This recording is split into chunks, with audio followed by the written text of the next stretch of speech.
mook sëriñ Hamsatu mii ñu jaxasoo woon lool mu doon xaritam lool léegi rek la koy feddli nee na loolu nag bokk na ci tànkam yii feddli loolee te koy jàpp bu baax a baax yow sëriñ Abdou Sylla mii fi nekk itam mu seet si la ngir ñaari anam genn gi mooy dëkk si na ak yéen fii def fi ay daara fekk si leen ci li nga xam ni mooy liggéey ak jaamu yàlla ak dundal liggéeyub sëriñ bi loolu bokk na ci li tax mu ñëw seet si la ngir bu dee ci wet googu kon ab dëkkandoom nga fi mu ne beneen ba ca toppaat seen digganteeg sëriñ Souhaïbou ak moom gi mu moom kër gii war naa tax mu ñëw fi beneen ba ca toppaat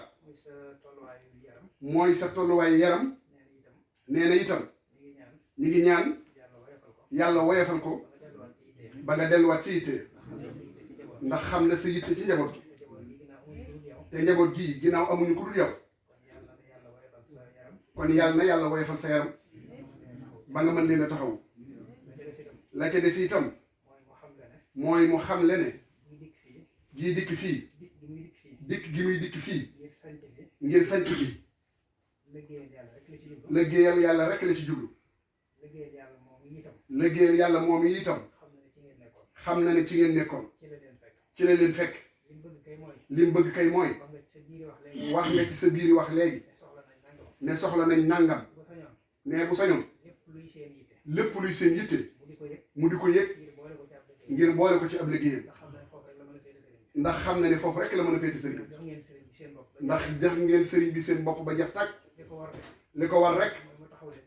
mooy mu taxawu leen ngir jëmmi sëriñ bi kon nee na jërë ngeen jëf nee li ci des dina ko gën a jokk incha allah jërë ngeen jëf tàllal leen lu waay bëgg na ko ci fas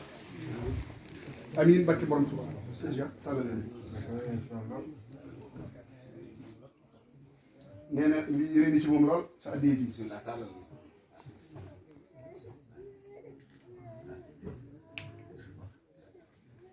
amiin amiin barki borom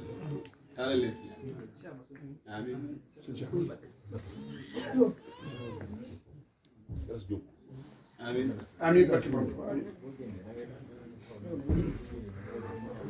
amiin